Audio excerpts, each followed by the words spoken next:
Gumawa tayo ng chicken feet lollipop. So yung chicken feet ay hinugasan muna natin ito at pagkatapos ay ating ipiniprito. Pagkatapos mong prituhin ay maglagay ka sa container ng ice cubes na may tubig. So dyan hinaghalo-halo lang natin yan dyan. Lagyan natin ng tubig para lumamig siya at lumubo yung ating chicken feet.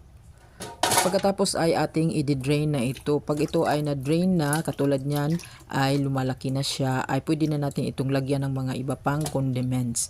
So pag na-drain na ito, ay lagay natin sa isang container at maglagay na tayo ng sibuyas, maglagay tayo ng black pepper, at nag-add na rin tayo ng ibang ingredients katulad ng paprika. Naglagay na rin tayo ng cinnamon.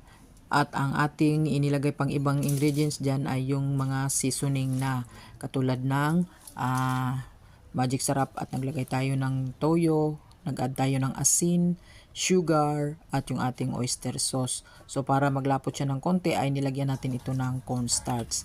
Halu-haluin lang natin ito hanggang sa ito ay mag-mix na yung ating mga ingredients.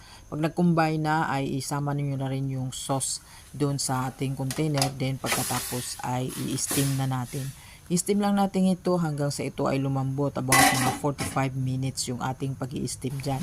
Pagkatapos ay bubuksan mo, pagkatapos haluin mo lang siya at makikita mo na yung result. Ang sarap, lambot na siya. Kain na.